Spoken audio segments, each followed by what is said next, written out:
Bueno, pues buenas tardes, bienvenidas y bienvenidos a Foro Derecho a la Integración y a la Academia.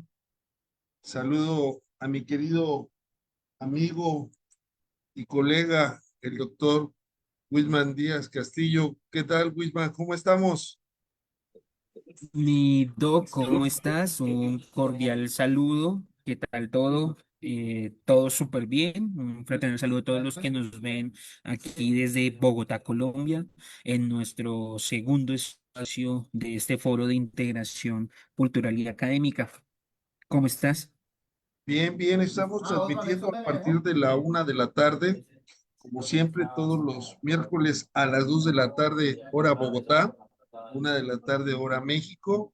El Colegio de Abogados Procesalistas Latinoamericanos ha unido esfuerzos con la Fundación Universitaria del Área Andina. Tenemos nuestro segundo programa, como bien dices, estimado Whitman. Hemos elegido un tema que a veces podríamos decir que puede ser sencillo, pero es muy interesante y muy importante hablar sobre el conflicto. De hecho, podríamos decir que los abogados vivimos del conflicto en pequeños conflictos, vamos a llamar así, personas comunes y corrientes. Y cuando uno estudia el derecho procesal, a veces no tiene esa categoría de la realidad que es el conflicto, sino que uno empieza a hablar del proceso, de la jurisdicción, pero tenemos que partir del conflicto. Y el conflicto es una categoría fundamental porque sin conflicto, pues no tiene ninguna razón de ser el proceso, que es una forma razonable, se dice, para resolver las controversias. Bueno, pero vamos a hablar de grandes controversias.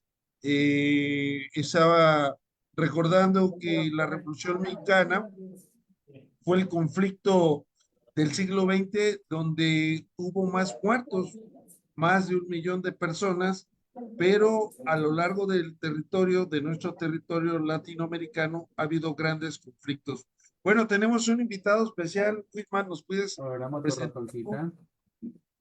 Muchísimas gracias, Doc. Claro que sí, este foro estamos planeando poder contar con diferentes perspectivas, ser lo más, digamos que plural y democrático dentro del ejercicio. Por eso vamos a tener muchos invitados de diferentes perspectivas que nos alimenten este ejercicio. Y hoy de una manera muy especial tenemos al doctor Diego Nicolás Cuspoca. Él es abogado de la Fundación Universitaria Agraria de Colombia, especialista en Derechos Humanos de la Universidad Pedagógica y Tecnológica de Colombia, UPTC en Boyacá, magíster en Derechos Humanos de la misma alma mater, ha ejercido pues el litigio en su profesión, acompaña varios procesos muy interesantes con el sector real, con comunidades, con proyectos sociales muy interesantes que a lo largo de este foro pues nos va a permitir conocer un poco más y nos va pues a dar un tema que creo que resulta muy interesante en este mismo ejercicio de buscar esa construcción, ese repensamiento de la identidad latinoamericana sobre una de las realidades que marca ampliamente pues las propias dinámicas de la región y es el conflicto. Entonces, tenemos un gran invitado el día de hoy, mi Dog. Entonces, creo que es muy interesante comenzar nuestro segundo foro con una perspectiva, una temática así también muy interesante, pero también con nuestro invitado especial. Bienvenido, Diego, ¿cómo estás? Buenas tardes, doctor Alfonso Jaime, el doctor Wisman. Gracias por la invitación. Para mí es un placer estar el día de hoy en este espacio tan importante para el pensamiento latinoamericano. Muy bien, muy bien. ¿Por qué hablar del conflicto, Diego? ¿Por qué hablamos de conflicto? Porque nacimos en conflicto, nos desarrollamos en conflicto. Estaba verificando el video de la introducción y, por ejemplo, a veces olvidamos ciertos conflictos. En el caso colombiano, en 1781, tuvimos un conflicto que cambia toda la visión o toda la forma en la que entendemos nuestros territorios, y este fue la Revolución Comunera. Esta revolución nace a partir de que se aumentan los impuestos del tabaco y del algodón y es anterior al proceso de independencia en el caso colombiano. El gran protagonista, que ellos llamaban los comuneros, fue Galán Zorro, y a Galán Zorro lleva la revolución comunera hasta Santa Fe, pero sin apoyo de las élites criollas, lo que marca un proceso supremamente complejo en la historia de Colombia. ¿Y qué decían ellos o qué gritaban? Decían, abajo los impuestos, pero arriba el rey. Entonces eso marca, digamos, una de nuestras posturas, porque después viene como lo muestra el video de introducción, la guerra de independencia, el conflicto de independencia, pero este conflicto es liderado, sin desconocerlo, por los grandes ilustres del momento, Antonio Nariño, Simón Bolívar, Francisco de Paula Santander, Tadeo Lozano, pero eran élites criollas que cuando se gana el proceso de independencia a través de esta guerra, pues ¿qué sucede? Siguen con las prácticas que traía la corona española y eso nos genera una ruptura total y es, por ejemplo, que para pagarles a los militares en su momento se les pagaba con tierra y eso nos llevó a tener grandes extensiones de tierra en cabeza de muy pocas personas y es un conflicto que hoy por hoy, genera efectivamente lo que se define como un conflicto, disputas, tensiones en el orden territorial, desacuerdos, porque hoy en Colombia estamos hablando de reforma rural integral, porque todavía tenemos unas desigualdades completas en torno al uso, distribución de la tierra. La tierra en muy pequeñas, en pocas manos, y el campesino sin poder, digamos, desarrollar su tarea estructural o su función. Y nosotros en México le llamábamos latifundio, ¿no? Hay había un general, el general Terrazas, que era de Chihuahua, que es el estado más grande de México, y cuando le preguntaban al general Terrazas que si era de Chihuahua, él contestaba, no, Chihuahua es mío. Parece broma, pero así es el acaparamiento de la tierra en pocas manos y conlleva pues no solamente a apoderarse de la tierra, sino también impactar en la población que vive ahí. ¿Cómo podríamos conceptualizar el conflicto y las características especiales y cómo hay cambios, ¿no? Porque decíamos en el programa anterior que la crisis, el conflicto genera un cambio, ya sea para bien o ya sea para mal, pero ¿qué nos ha dejado como huella en Latinoamérica el conflicto y sobre todo en Colombia, estimado Whitman? Bueno, creo que tenemos dos perspectivas que vamos a desarrollar. Creo que si bien podemos manejar el mismo concepto con el doctor Diego, creo que él va a tener unas perspectivas diferenciales interesantes que quiero que nos presente en este momento, pero de forma inicial yo podría establecer que haciendo un análisis de las realidades latinoamericanas, estamos en un proceso de construcción, digamos que la misma historia lo ha desarrollado. Digamos que los espacios de Asia, un poco Europa principalmente, un poco África, les han dado milenios y muchos años en esa formación para llegar a estructuras sociales con una mejor convivencia. En el caso latinoamericano, nosotros empezamos pues la propia construcción de figuras modernas vistas desde el punto de vista de Occidente como figuras o entes políticos desde el mismo proceso de colonia y conquista, que ya per se implica ya una resistencia en el sentido de que son procesos violentos. Obviamente pues no se trata de criticar lo que ya pasó, sino aprender de esos espacios.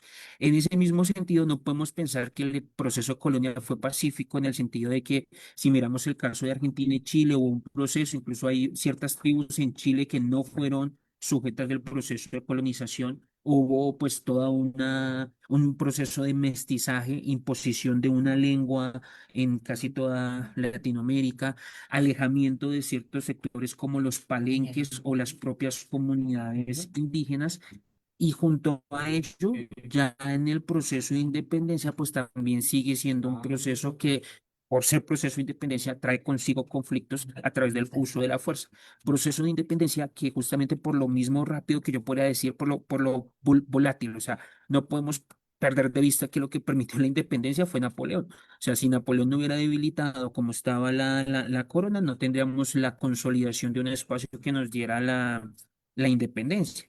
Y aparte de eso, entonces, como sale como de la nada a los entes de su momento, entes políticos, pues cuando empieza el proceso normal de, venga, nos definimos como ente político, qué política vamos a desarrollar, qué premisas vamos a desarrollar, pues se nos llenaron de guerras civiles durante todo el siglo XIX, que fue una preponderancia. Creo que Centroamérica es muestra de ello, que alcanzaron a hacer muchos conflictos hasta llegar a los países que tenemos el día de hoy. Luego de ello, pues algunos procesos históricos que llevaron a ciertas dictaduras o conflictos armados, como es el caso colombiano. Entonces, la premisa que quiero dejar en este espacio es evidenciar que ha sido algo inherente en nuestra formación política, en nuestra formación cultural y en nuestra formación social. La magnitud del conflicto. Ahora, no quiero decir que con esto sea algo que no ha pasado en las otras partes del mundo. Lo que quiero decir es que es un proceso que ha pasado o lo que he relatado, lo he relatado en una figura de 500 años, sabiendo que los europeos tuvieron milenios en su formación para llegar a estructuras sociales de una convivencia pacífica que incluso se cuestiona en el siglo XX porque tuvieron las dos guerras, además de toda la Guerra Fría y todos estos espacios que aún están Y presentes las y que vemos en la actuales. actualidad y las actuales. Sí. No sé, doctor Diego, perdón, doctor Diego, ¿qué complementa sobre esa perspectiva del conflicto? Ok, tranquilo, doctor Whitman, me puedes decir, Diego, no hay ningún problema. Bueno, lo primero que tengo que decir es que efectivamente el conflicto es inherente al ser humano. Eso, digamos, lo entendemos. El conflicto va teniendo unas mutaciones, una multiplicidad de actores, pero hay algo que a mí me genera una preocupación tremenda, y es que el conflicto se va dando, el conflicto va quedando marcado en la historia, pero parece que olvidamos la historia y el conflicto, al parecer, algunos conflictos se repiten. Entonces, un ejemplo de esto es los procesos de colonización. En este momento podríamos decir, venga, pero es que la colonización es un... Pero hoy por hoy sufrimos en Latinoamérica procesos de colonización desde el punto de vista cultural, económico, social, que nos llevan a unos conflictos muy complejos. Y desde los órdenes territoriales, voy a poner, por ejemplo, el caso de la Amazonía colombiana. Con el tema de la deforestación en la Amazonía, hemos encontrado comunidades ancestrales que no tenían ningún contacto con lo urbano y que nos llevan a tener nuevos conflictos, digamos, que tienen que ver con la dinámica de la tierra. Al deforestar la Amazonía, vamos quitando bosque amazónico, vamos llenando eso de llanuras, se empiezan a desplazar personas de los Andes con, digamos, formas diferentes de entender el componente territorial y se genera un conflicto. Y ese conflicto nos ha llevado a prácticamente exterminar ciertas comunidades ancestrales con las que hace 20 años nos encontramos. Entonces, no aprendemos de la historia, repetimos nuestros conflictos y nuestros conflictos van teniendo, repito, una multiplicidad de actores. No es lo mismo el conflicto, evidentemente, político en Colombia de los años 50 y 40. El conflicto viene hace una mutación en el 80-90 con algo que nos rompe como sociedad y es el tema del narcotráfico y que siento que, digamos, tiene una relación muy importante entre México y Colombia porque sufrimos, digamos, de ese flagelo, pero adicional ese conflicto, que era directamente del territorio colombiano, ya es transnacional. Ya tenemos, digamos, situaciones como el tren de Aragua, que tiene una influencia en Venezuela, Ecuador, Perú, y nosotros hemos permitido que el conflicto pase fronteras y que se vuelva un conflicto prácticamente latinoamericano y para el mundo. Pero aquí yo hago un cuestionamiento, y es que nos enseñaron de conflictos a través del eurocentrismo, pero aquí tengo que tomar algo que dice el maestro Aventura de Sousa. A través de las epistemologías del sur, debemos entender que ese tipo de conflictos que nacen en nuestras territorialidades tienen soluciones que tienen que estar enfocadas precisamente al estudio de esa población y de ese territorio de manera específica.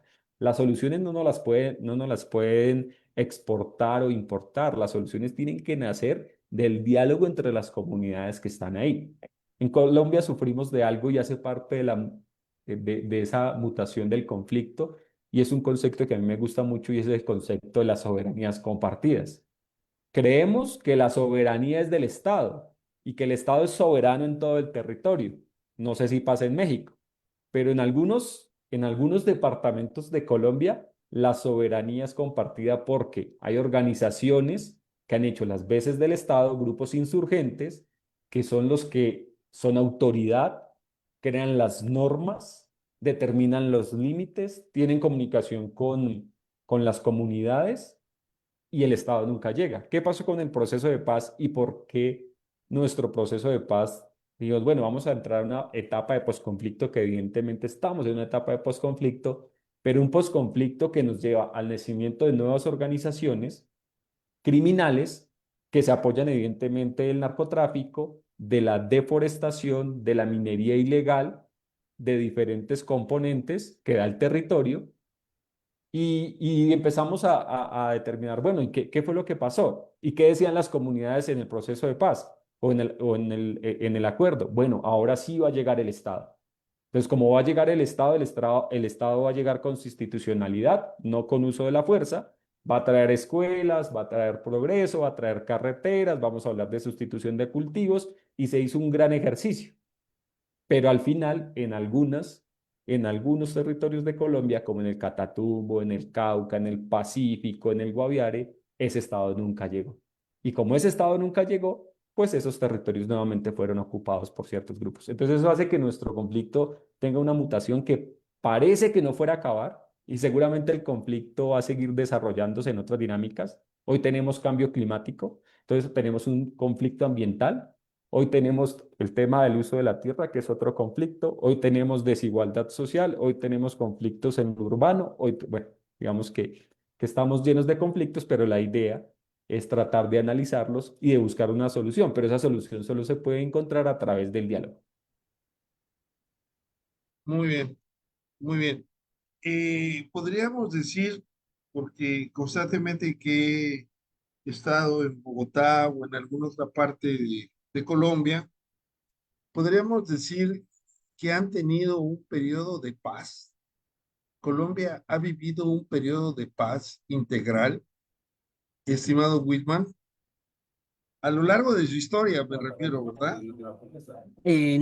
No, ¿sabes? Yo creo que sí hubo uno y fue en los procesos precolombinos, yo creo, porque según se logra evidenciar en lo que reposa en el Museo Nacional, en referencia a los espacios de trueque, un gran porcentaje de las comunidades indígenas precolombinas se manejaban en el trueque y bajo ciertos elementos de convivencia, sobre todo partiendo desde su propia figura de la cosmovisión. Y yo creo que un elemento importante que favoreció eso fue la ausencia de el concepto de propiedad privada. Entonces yo creo que eso les ayudó muchísimo. Ahora, no quiero decir que no, porque igual hacia el Caribe, entiendo que los caribes como comunidad indígena es un poco más violento y un poco aún las comunidades autoaisladas del Amazonas, incluso creo que hay algunas que alcanzan a tener la figura del canibalismo de las mismas comunidades que son que no han tenido pacto con Occidente, pero son la excepción. Yo creo que lo que fue la parte colombiana, precolombina, fue el espacio de estructura social con una mayor convivencia. Yo creo que, pero junto a ello creo que hay un punto muy fuerte en Colombia y que de pronto lo pasamos por alto, y es que nosotros tenemos tres cordilleras. Entonces, yo creo que la realidad geográfica colombiana ha imposibilitado espacios totalmente de integración, lo que dificulta el entendimiento entre nosotros y sobre todo todas estas dinámicas que hemos estado hablando. Entonces yo creo que en su momento en estas comunidades precolombinas están un poco aisladas por esas mismas características geográficas que acabo de mencionar y eso les permitía tener cierta convivencia más pacífica que, por ejemplo, pues partiendo de la ignorancia que tenían los mexicas con las comunidades a su alrededor o la propia relación que tenía el imperio inca con sus territorios. Yo creo que ese aislamiento estableció que dentro de las propias comunidades eran como espacios más pacíficos, que fue como el escenario de espacio de paz más fuerte que yo diría que tuvo en la historia colombiana. Ahora, dentro del espacio moderno, después de pues reconocer que el mestizaje y la imposición de una lengua fue, podemos decirlo, en escenarios de uso de la fuerza, creo que el espacio de colonia previo al espacio de independencia también pudo ser un tipo de paz, pero yo creo que fue el estilo de la Pax Romana, o sea, una paz donde es la misma fuerza en la cual sí te establece una seguridad, pero a ti te dicen qué debes hacer, cómo debes hacer, estableciendo que ya hubo pues un cambio radical en las propias comunidades aborígenes. Creo que el consenso en sociólogos y antropólogos es que en el siglo después de la conquista, dentro de ese siglo, en el caso colombiano, la reducción de las comunidades indígenas fue del 100% a un 10%, cosa que no hablaríamos como tal de paz. Yo creo que sería como una colonia de una Pax. De española, pero en los términos de lo que fue la Pax Mongola y la Pax Romana, que era como yo te digo, ¿qué haces? Si te doy cierta libertad, no hay como conflicto, pero pues tú sientes ahí como la espada o la fuerza como tal. Y después de la independencia, la verdad, sí hemos sido guerras civiles, conflicto armado moderno en la actualidad, que no creo que podamos tener ese concepto como tal. No sé, doctor Diego, ¿qué quieras complementar? Bueno, yo sí soy digamos, un poco más radical. Siento que, digamos, en el escenario precolombino sí existen, vamos, que no los niveles de conflicto de hoy, pero sí unos niveles de violencia de cómo se solucionaban, digamos, las controversias por los relatos históricos que tenemos. Entonces, si usted no cumplía, pues la pena de muerte era ahí. Entonces, era un escenario totalmente violento, repito, que puede que no nos llevara a conflictos de la índole que conocemos hoy por las dinámicas del territorio, precisamente por el tema de cordilleras, pero por eso yo decía, nacimos en conflicto, nos hemos sostenido sobre el conflicto y vamos para nuevos conflictos. Digamos que hace parte de la tendencia humana, de hecho tenemos una influencia romana y los romanos, ¿cómo solucionaban sus controversias? Ellos conquistaban, destruían. Cuando llega Escipión a Cartago, ¿qué hizo? Al enfrentarse a Aníbal. Ellos destruyeron y Cartago, digamos, tenía un proceso de desarrollo de acueductos, una forma de entender la política y los romanos no aceptaban eso. Los romanos construían sobre lo destruido. Y eso, hoy por hoy, en nuestro amigo del norte, nuestro amigo allá colonizador, determina efectivamente esas prácticas. O sea, ellos no preguntan, ellos destruyen y después construyen bajo lo que ellos entienden como desarrollo. Y hay algo que me llamó mucho la atención en lo que dijo usted, doctor Wisman, y es el tema de la propiedad privada. Siento que ese tema también nos ha traído una multiplicidad de conflictos. El tema de un concepto que en Latinoamérica todo el tiempo lo estamos trabajando, y es el concepto del neoliberalismo. El neoliberalismo ingresa a Latinoamérica a través de las dictaduras militares. Y el neoliberalismo nos lleva hoy a un debate respecto de los derechos fundamentales llevados a ser un negocio. O sea, dejan de ser derechos y se convierten en privilegios. Dejan de ser derechos para llevarlos a una dinámica totalmente económica y no social. Entonces, ese tipo de disputas también nos han llevado, digamos, a unos debates muy complejos, a unos conflictos desde el punto de vista ideológico también supremamente difíciles. Y hoy tenemos en Colombia porque es que Colombia tiene dos dinámicas del conflicto: un conflicto rural que lleva mucho tiempo, en eso que algunos llaman, no estoy de acuerdo con el concepto, pero algunos llaman la Colombia profunda, y otro es el conflicto como se piensa en la ciudad de Bogotá, en el centro. ¿sí? Desde el centro de Bogotá se habla desde la comodidad, pero tiene unos conflictos y una polarización desde el punto de vista político, económico y social. Pero si usted verifica o viaja 10 horas al Cauca, ahí las dinámicas del conflicto son totalmente diferentes. Entonces, en Colombia, por territorios, por nuestra distribución, estamos inmersos en diferentes tipos y multiplicidad de conflictos. Ahora, uno de los grandes problemas es que todo se piensa desde Bogotá. Entonces, las soluciones del Cauca se llevan desde Bogotá cuando no se entienden las dinámicas del territorio. Las soluciones para la Amazonía se llevan desde Bogotá sin preguntar, venga, ¿qué tipo de población es la que vive en la Amazonía? Las soluciones para el conflicto en el Catatumbo con el ELN y las disidencias, ese conflicto armado, se determinan desde el centro diciendo, oiga, vamos a llevar allá palma de cera. Y cuando usted verifica, las comunidades dicen, no, porque es que eso acaba el agua, pero fueron y los llenaron de palma de cera, entendiendo las dinámicas del conflicto desde Bogotá. Y eso pues nos lleva a unos grandes y profundos problemas. Muy interesante. Y quisiera aprovechar la experiencia y el conocimiento sobre dos puntos que genera el conflicto. Uno de ellos es las víctimas. ¿Cuál es la experiencia que ustedes tienen respecto a las víctimas? Y se ha creado una jurisdicción especial para la paz y nos platican de estas dos áreas importantes como una experiencia colombiana para Latinoamérica. ¿Quién quiere empezar, Whitman o Diego? Eh, Dieguito. Bueno, de hecho, en este momento estoy trabajando dos temas que tienen que ver con em, el documento que sacó la Comisión de la Verdad sobre lo que efectivamente pasó en el conflicto colombiano. Decía el padre de Rausch, aquí no vamos a conocer la verdad, pero la idea es tratar de acercarnos. Entonces, digamos, bajo la premisa de Habermas, que determina que para poder llegar a la verdad hay que tener dos silogismos y una lógica para poder medio acercarnos ahí. Entonces, el padre, digamos, hace el mismo planteamiento y leí hace poco el capítulo del exilio. Y cuando leo el capítulo del exilio, digamos que para leer el informe de la Comisión de la Verdad, siento que es un ejercicio que deberían hacer todos los colombianos y las colombianas, pero nos muestra unas realidades que digamos que desconocíamos totalmente.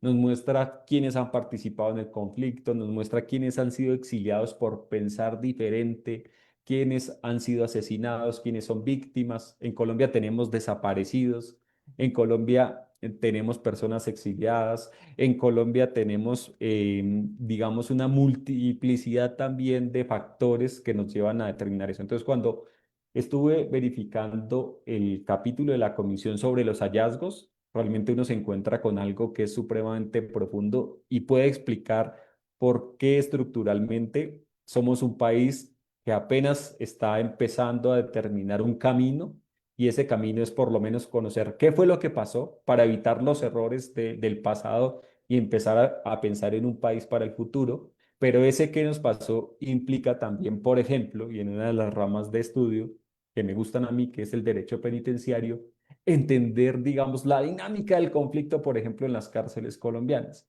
Cuando vamos al capítulo de la Comisión de la Verdad sobre cárceles, nos damos cuenta que la institucionalidad perdió la batalla en este punto y que los niveles de desaparición, de tortura, de vulneración del derecho internacional humanitario, de los derechos humanos, nos lleva, digamos, a entender de verdad eh, en el momento en el que estamos hoy.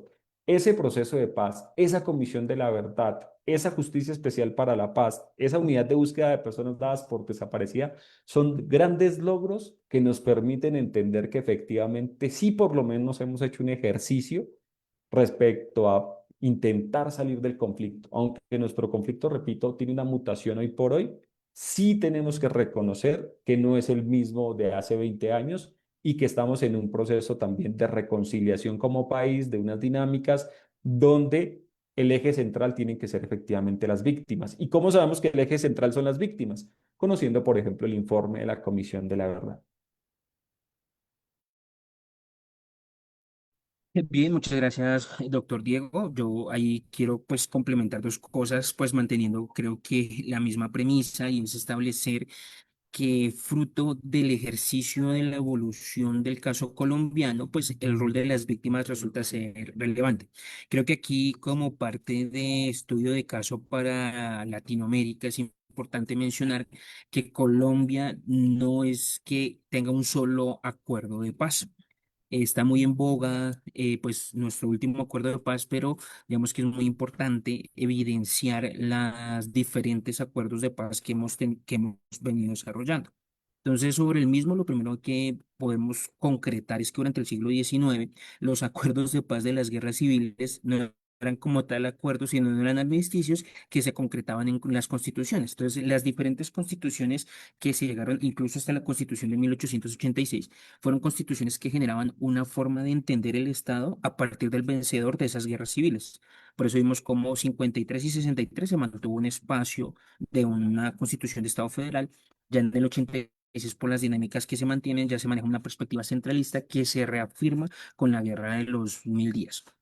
Esta guerra de los 1000 días nos deja un espacio muy marcado de un espacio bipolar muy fuerte donde se definía simplemente por dos perspectivas, que fue el que generó mucho conflicto en el campo, que generó el Bogotazo, pero especialmente que nos daría como un acercamiento hacia los procesos de paz modernos en Colombia. El primero lo podíamos mencionar, que sería el ejercicio de la amnistía que generaría el general Rojas Pinilla una vez toma el poder en 1952 para lograr la desmovilización de las guerrillas liberales en los llanos y en otras regiones. Después de esto podemos iniciar que el propio acuerdo del Frente Nacional, que termina siendo refrendado por un referéndum y un cambio constitucional, puede ser configurado como otro acuerdo de paz que técnicamente sí ha funcionado porque ya limitó el conflicto del bipartidismo, pero ya nos generó otros problemas que fue la falta de participación política y otras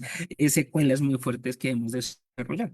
Pero como idea de generar una solución pacífica a la violencia bipartista sí se dio, porque ya no vemos después del Frente Nacional propiamente dinámicas de violencia que se enmarquen en un bipartidismo como el que lo menciona el doctor Diego de los años 40 o 50. Junto con esto ya empezamos un poco como respuesta, o más que respuesta, reflejo de la Guerra Fría, de muchos espacios subversivos que generan diferentes procesos de paz, como fue un intento de Casa Verde en el 84, que genera un partido político en la UP, que pues también va a tener ciertas dinámicas, luego otros procesos con el M19.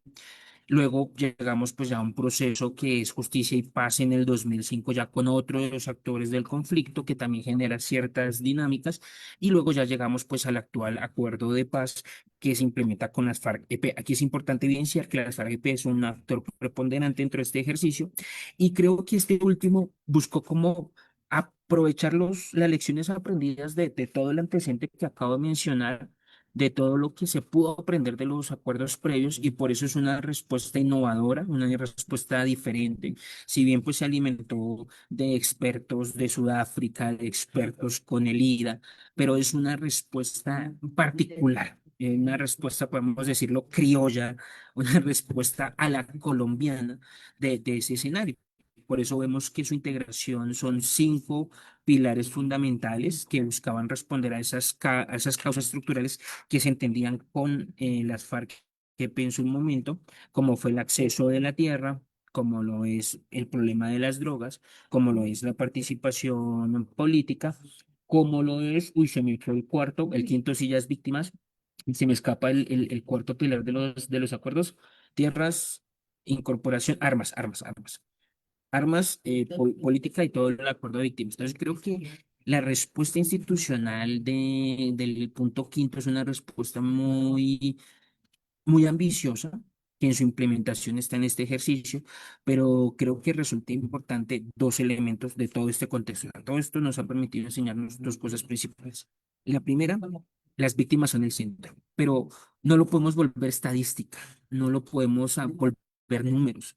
Yo creo que no se puede perder de vista que cuando hablamos del 20 20% de la población colombiana como víctima directa en estadística oficial son rostros, son familias, son papás, son hijos, son sobrinos, son colombianos, o sea, es gente, gente detrás de, y es creo que algo que no podemos perder de vista, que cuando hablamos de las conductas, de cuando hablamos del proceso, no podemos perder de vista que son personas de carne y hueso, que les duele, que han perdido familiares, que uniformados también, que han perdido sus familias. O sea, aquí nadie ha ganado. O sea, yo creo que la premisa fundamental es que el caso colombiano nadie ha ganado. Y lo principal es no perder esa humanidad de no volverlo estadística, no volverlo una cifra más, sino entender que esos casi ya 10 millones de colombianos son 10 millones de colombianos con un rostro, con un nombre, con un apellido, con una familia, con un dolor que si bien no lo podemos asimilar, sí lo debemos entender y generar empatía sobre esa medida. Y en ese sentido, creo que la Jurisdicción Especial de la Paz ha procurado reconocer eso. Hace un acompañamiento que me parece muy interesante a las víctimas de un acompañamiento con trabajo social, psicológico. Entendemos que es una justicia restaurativa, entendemos que no van a haber condenas, digamos que fuertes como se esperarían en un Estado social de derecho que pueda someter a estas partes, pero creo que darle ese rol y esa relevancia y esa voz a la víctima es un aspecto importante. Entonces, yo creo que el cierre de mi intervención, minado a establecer que en este marco de entender el conflicto es nunca dejar de pensar que esas víctimas son gente, son rostros, son gente con nombre y apellido que no podemos dejar de pensar y colocarlo como en un papel y que es el papel, no, hay un dolor detrás de, hay una historia detrás de, y creo que en ese ejercicio el acuerdo en general, el punto quinto en general, pero especialmente lo que está haciendo la JEP, ha reconocido eso y le da un rol irrelevante haciéndole los acompañamientos, porque uno cuando ve las audiencias ve pues ya las audiencias, pero no ve el trabajo detrás de, y para llegar a las audiencias de la JEP hay un trabajo del psicólogo que le dice, bueno, si tú te sientes bien, puedes hacerlo, si no, o sea, muchos elementos de acompañamiento que me parece reconocer algo importante y es esa víctima como persona que sufre, que a carne viva está sufriendo este conflicto. Muy bien, muy Ese bien, sería mi cierre. muy bien. Y tenemos que pasar al tema de la reparación integral. Entonces, estas, estas víctimas, hijas del conflicto, ¿cómo vamos a restituirles? Sabemos que hablar de reparación integral, pues muchas veces se convierte en una idea de buenas intenciones, porque, por ejemplo, aquellas personas que han sido desaparecidas, aquellas ejecuciones extrajudiciales, etcétera, aquellos asesinados, pues no hay ninguna medicina jurídica que restituya a las personas, ¿verdad? Pero en ese sentido, ¿qué ha hecho Colombia o qué debe de ser o cuál es su opinión al respecto, estimado Diego? Y si tienen alguna experiencia, creo que ibas a compartir una experiencia, Diego. Adelante, por favor. Sí, efectivamente. Bueno, quisiera hacer una anotación respecto a lo que dice el doctor Wisman. Efectivamente, nosotros al parecer somos expertos en conflictos y expertos en procesos de paz, en formas de solucionar los conflictos a través de nuestra historia. Lo que nos permite, porque cuando hablamos de nuestro conflicto, también verificamos cómo se soluciona en Sudáfrica, entonces traemos Sudáfrica no para aplicarlo de manera literal en nuestro conflicto, pero sí para poder hacer un tema comparativo desde el punto de vista, por ejemplo, del derecho, de los derechos humanos, de cómo funcionan tribunales, Ruanda, Irlanda, y por eso tengo que decir lo que voy a pronunciar a continuación, y es que por eso nosotros, como conocemos que es un conflicto, podemos determinar que lo que está pasando, por ejemplo, en Palestina es un genocidio. Y como país podemos poner una posición al respecto y decir, eso no es ningún conflicto entre dos partes. Eso es un genocidio que quiere, digamos, destruir un territorio porque nosotros somos expertos en ese tipo de situaciones. Por eso la posición de Colombia hoy por hoy, con la visita de la relatora de las Naciones Unidas para el conflicto de Palestina, donde se determina, mire, las cosas hay que llamarlas como son. Ustedes que han vivido conflicto armado interno pueden decirnos si efectivamente allá es un conflicto o lo que pasa allá efectivamente rompe el derecho internacional, rompe el derecho internacional humanitario, rompe todo lo que conocemos como derechos humanos. Allá se está haciendo lo que se quiere y se está haciendo en vivo y todos lo estamos mirando. Entonces eso es muy importante, digamos, y quería decirlo. Y más si hablamos de víctimas, porque pues vamos en el contexto colombiano y dice, bueno, la reparación, ¿cómo se lleva a cabo? En un viaje que hice el año pasado al Cauca, precisamente tuve la oportunidad de hablar con algunas víctimas del conflicto armado en Colombia.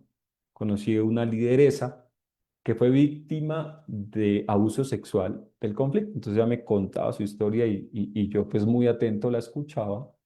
Después ella me dijo, es que mi hija también fue víctima de violencia sexual y en razón a eso nace mi nieta y mi nieta también. Entonces, una generación completa, tres mujeres que vivieron en el conflicto, que nacieron en el conflicto y que son víctimas del conflicto, pero que al final, digamos, desde la práctica no conocen qué es la reparación. ¿Por qué? Porque ella se ubica en un asentamiento donde la institucionalidad la sigue persiguiendo. Pero es que levanta la mano y ella dice, yo soy víctima del conflicto. Mis hijas, mi nieta son víctimas del conflicto y aún así intentamos, nos toca salir de nuestro territorio de la ruralidad, ubicarnos en el casco urbano de Popayán y aquí llega la fuerza policial y nos saca porque decidimos plantear un asentamiento de víctimas del conflicto. Entonces digamos que a veces ese tipo de situaciones llevan, y en Colombia es muy común, a revictimizar a las víctimas sin desconocer, digamos, sin desconocer que en temas de víctimas también ha existido avances respecto de poder por lo menos reconocer a las víctimas, que los actores armados reconozcan ante las víctimas y pidan perdón como una forma de reparación, que el Estado colombiano por primera vez también en público reconozca su responsabilidad y diga, miren, madres de los muchachos desaparecidos, de los 6.402 personas que fueron, digamos que lo que llaman mal llamados falsos positivos, que el Estado dijera, venga, madres de esos muchachos, pedimos como Estado una disculpa y esa disculpa implica una reparación y esa reparación tiene que ser una reparación integral, que tenga un componente de verdad, justicia, no repetición y una reparación desde cualquier punto de vista. Entonces, ese ejercicio se está haciendo, pero es insuficiente porque el conflicto en Colombia colapsó. Hoy tenemos nuevas víctimas, hoy tenemos procesos de revictimización. Cuando estuve en el Cauca, tuve la oportunidad de ir a un sitio que se llama el Cañón del Micay. Es un punto estratégico desde el punto de vista ambiental, pero digamos, son montañas llenas de hoja de coca. Y entonces allá uno verifica que hay gente que dice, yo nací en mi territorio, yo me quedo defendiendo mi territorio, pero muchos de mis familiares han muerto. Esa es una víctima del conflicto. Es una víctima del conflicto que no ha tenido, digamos, la atención que corresponde. Pero hay otras víctimas de conflicto en otras zonas, de acuerdo, digamos, al proceso de paz, que efectivamente sí han tenido procesos psicológicos, procesos de reparación económica, procesos de reubicación, etcétera. Entonces, digamos que hoy por hoy el ejercicio institucional, el ejercicio de la Jurisdicción Especial para la Paz es fundamental en la construcción, pero desde mi perspectiva sigue siendo insuficiente porque efectivamente en Colombia hoy por hoy gente que fue víctima del conflicto ayer es víctima del conflicto armado hoy. Gracias. Gracias, Dito. Ahí yo quiero complementar y creo que es un llamado muy interesante de lo que plantea el doctor Diego. Y es, hoy en día me cuestiono en verdad si el holocausto no se sabía durante la Segunda Guerra Mundial. Ya ha pasado varios elementos y digamos que tuve una serie de acercamientos a unos documentales y en verdad me cuestiono si el mundo no sabía lo que pasó entre el 39 y el 45 por lo que estamos viviendo justamente hoy.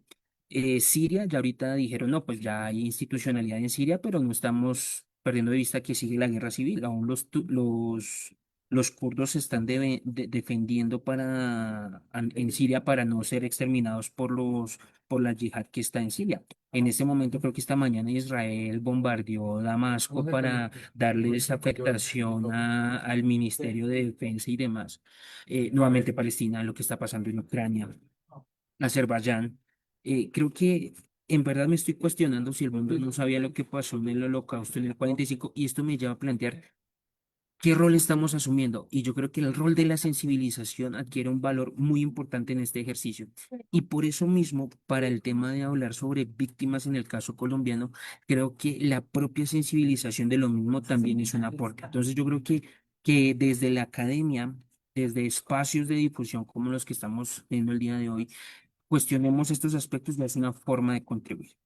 La esencia sí, y aquí soy un poco más positivo, podríamos decirlo en este sentido, y es iniciar que el Consejo de Estado y la institucionalidad ha tenido transformaciones favorables hacia la medida de lo posible. Y yo creo que en este punto es importante evidenciar que debemos seguir sensibilizando esos espacios que no han tenido, pero seguir reconociendo lo que se ha hecho. Entonces yo creo que no hay que perder de vista, y esto me pareció muy interesante, una investigación reciente que realicé, que la Corte Interamericana reconoce la obligación del Estado de proteger la seguridad y el orden público. Dicen, es una obligación del Estado porque protegiendo seguridad y orden público protege los derechos humanos.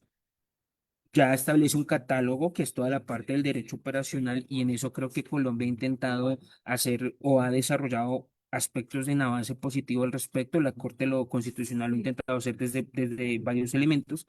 Entonces creo que reconocer y no cae en saco roto, que quede claro en la norma.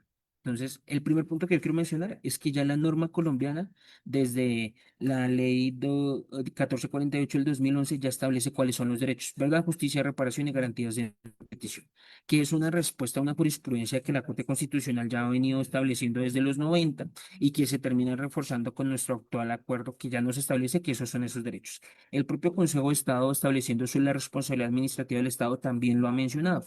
Y creo que muchas instituciones se han incorporado en la medida de empezar a prevenir esas mismas circunstancias. Entonces yo creo que tenemos ya un ejercicio declarativo importante que no puede ser considerado como menos, pero ya en su ejercicio ya pasamos a un segundo espacio de análisis, que es cuando ya entra a pie ese pensamiento del doctor Diego, y que sí, tenemos problemas bueno, más que problemas, retos para el pleno ejercicio. Pero para mí, ya el hecho de tener esa declaración y que desde lo institucional, desde el Estado Social de Derecho, se promulgue esa declaración, es un aspecto positivo en este ejercicio. Muy bien, muy interesante. Y antes de que nos digan cómo funciona desde su perspectiva la jurisdicción especial para la paz, cómo está conformada, ¿sí? Cuántos asuntos ha conocido, si realmente ha sido útil o no. Voy a recordar algunos conflictos representativos a lo largo de la historia de México. Como todos los países latinoamericanos, pues una guerra de independencia de 1810 a 1821. Luego viene una guerra que le llamamos la Guerra de Reformas de 1857 a 1861, que también ese tipo de guerras las tuvo Colombia, que es la lucha entre liberales y conservadores. Pero creo que en Colombia ganaron los conservadores y no los liberales. Luego tuvimos una intervención francesa entre 1861 y 1867, no sin antes reconocer que los Estados Unidos nos robaron más de la mitad del territorio. Era una intervención de los Estados Unidos, del ejército de los Estados Unidos en México. Tuvimos la primera revolución, podríamos decirlo, de Latinoamérica, la mexicana de 1810 de 1910, perdón, a 1920. Este movimiento es interesante porque crea la Constitución vigente de 1917, que establece por primera vez en el mundo derechos sociales como el derecho a la propiedad social, y crea una figura que es elegido. El ejido está integrado por tres tipos de propiedades: la propiedad comunal, donde participan todos; la propiedad donde cultivan, que también puede ser individual o colectiva; y donde tienen sus asientos o sus lugares donde viven. Bueno, luego tuvimos un levantamiento en Chiapas en 1994 con el Ejército Zapatista de Liberación Nacional, que proclamaba los derechos agrarios y los derechos indígenas. Y hemos tenido una lucha permanente, crisis políticas, sobre todo por la corrupción. De lo que investigué un poco de Colombia, digo un poco porque pues no me atrevo a decir que son todos los conflictos, la guerra de los 1000 días, de 1899 a 1902, luego la violencia de 1948 a 1958, un periodo de confrontaciones violentas entre los liberales y conservadores. Aquí asesinaron a Jorge Eliezer Gaitán, luego vino el conflicto interno en los años 60 con el ASFAR, el ELN y algunos más, el problema del narcotráfico en los años 80, con Medellín y Cali a la cabeza, el paramilitarismo en los años 80 y 90 del siglo pasado, los acuerdos de paz en el 2016, un proceso de paz, sobre todo con el ASFAR, y tenemos también conflictos permanentes, de hecho, protestas sociales, principalmente porque hay que reconocer lo que Latinoamérica es una de las regiones del mundo donde más desigualdad social hay. Hace rato se mencionaba, hay muchos que tienen poco y pocos que tienen mucho. Entonces, el conflicto es un conflicto, perdón, es una situación en la que hay una lucha de intereses, de objetivos incompatibles entre sí y pueden ser conflictos interpersonales, grupales, sociales, políticos, inclusive llegar a los conflictos armados. Yo me atrevo a decir que Latinoamérica, a pesar de los conflictos que hemos tenido, es un territorio de paz en muchas cosas, porque después de ver las guerras actuales de Europa, con tantas culturas tan cercas, tan diferentes, diferentes idiomas, culturas, pues hace que haya un permanente roce, una permanente lucha por imponerse el uno por el otro. En cambio, en el fondo, eh, la cultura latinoamericana es vernos como hermanos, y muchas veces nos mencionamos los hermanos colombianos, los hermanos mexicanos, los hermanos argentinos, porque tenemos una cultura común en muchas cosas. Y terminaremos este programa muy interesante que ha sido señalando la experiencia de la jurisdicción especial. No sé, vamos a empezar con Diego y luego con Whitman para que nos digan su opinión, su criterio al respecto. Por favor, Diego. Gracias, doctor. Bueno, primero tengo que decir algo respecto a lo que planteaba el doctor Wisman, y es que efectivamente el sistema interamericano verifica la seguridad, y esto es muy importante, como un derecho humano. En Colombia y en grandes países de Latinoamérica se entiende la seguridad desde otro componente. En Colombia especialmente y de manera histórica se ha entendido la seguridad como la persecución a un enemigo interno.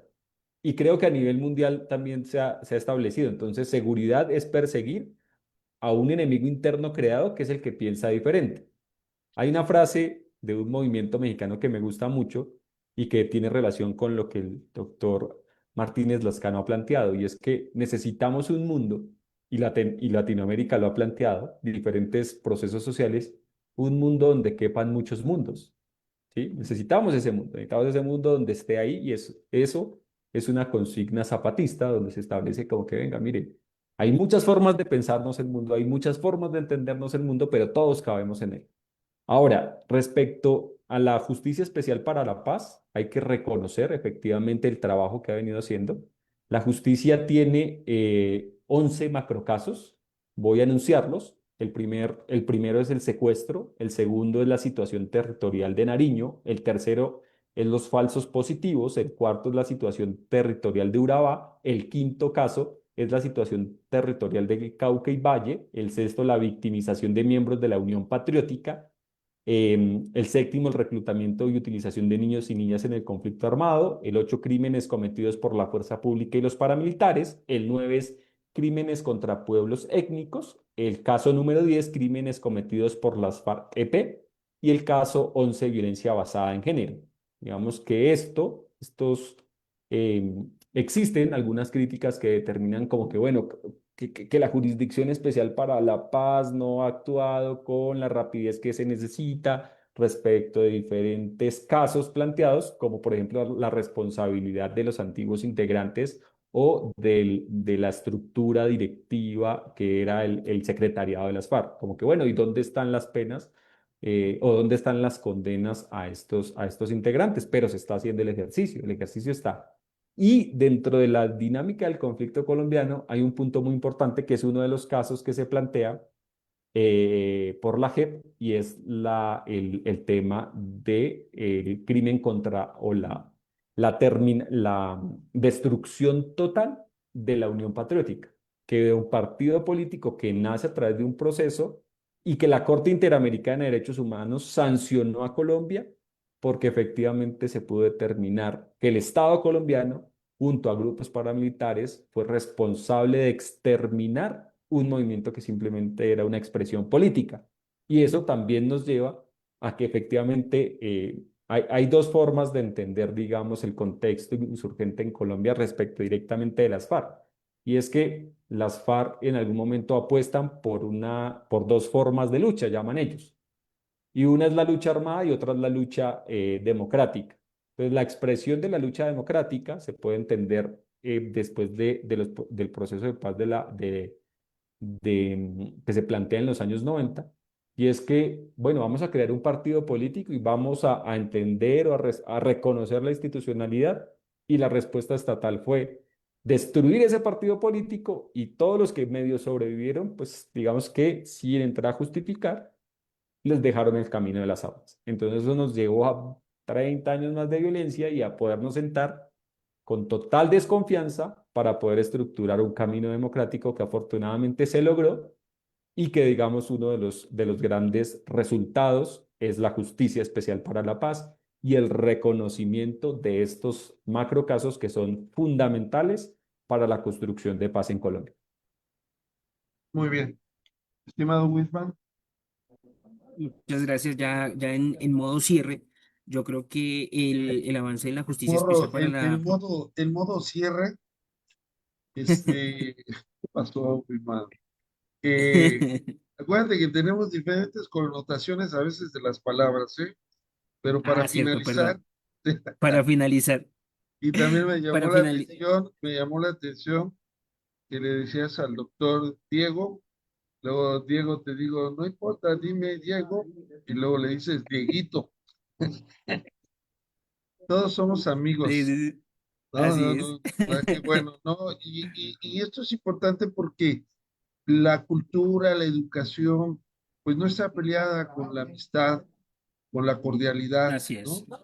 Que es Sí, señor. realmente el flotador en las sociedades tan conflictivas como las nuestras. Perdón, ahora sí realice su cierre, doctor.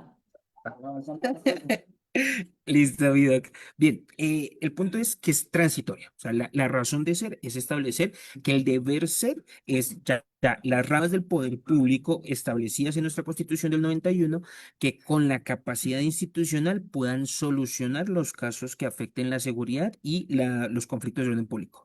Como es transitorio, sí se le está pesando mucho el tiempo que se está desarrollando, pero yo veo que este tiempo que se está desarrollando estuvo encaminado en establecer la mayor construcción de casos que permitieran dar una respuesta efectiva.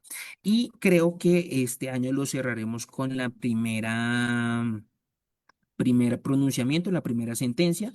No sé tanto en secuestro, pero de pronto sí en reclutamiento forzado, dado que ya el secretariado ha aceptado en ambos responsabilidad. Entonces yo creo que por lo menos este año finalizaremos con la primera sentencia de la Justicia Especial de la Paz.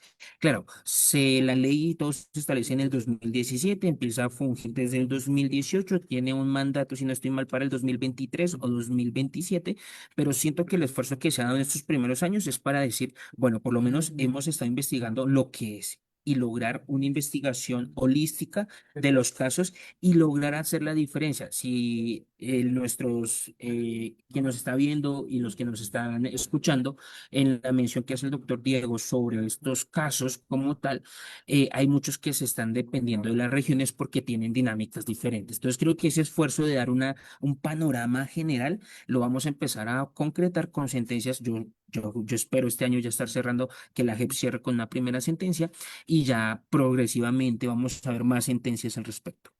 muy bien, muy interesante. Y yo quisiera resaltar, si están de acuerdo rápidamente, porque ya estamos al final del programa, que la Corte Interamericana ha servido mucho, sobre todo para establecer estándares, estándares que hemos retomado los países y que han sido una luz para lograr avanzar en estas crisis, ¿no? Le voy a pedir al doctor Wisman que nos haga el honor de darle lectura al reconocimiento que le vamos a mandar al doctor Diego. Adelante, por favor.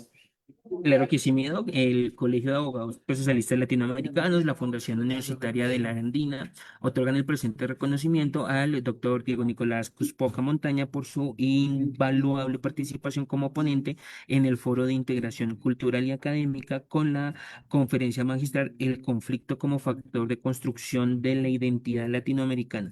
Su participación dio lugar a un espacio de reflexión crítica, reafirmando los principios de diversidad, cooperación y construcción colectiva del conocimiento que fundamenta la integración cultural y académica latinoamericana, entregada el día 16 de julio del 2025. Bueno, pues con esto llegamos al final de nuestro segundo programa. Nos veremos el próximo miércoles a la 1 de la tarde en México, 2 de la tarde Bogotá, Colombia en general. Y nos despedimos agradeciéndole a Diego Uspoca, que también ha sido un seguidor del programa. Gracias, Diego. Te reiteramos nuestro agradecimiento por tu participación y nos vemos pronto, mi querido Wisman. ¿Dónde ¿Dónde más? más? Gente del ex. Es la casa del Colegio de Abogados Procesalistas Latinoamericanos, de la Fundación Universitaria Área Andina y de todas y todos los que se sumen a este esfuerzo colectivo, académico, cultural, donde cabemos todos. Bueno, con esto nos vemos la próxima semana. Gracias. Hasta pronto. Gracias. Hasta luego. Gracias.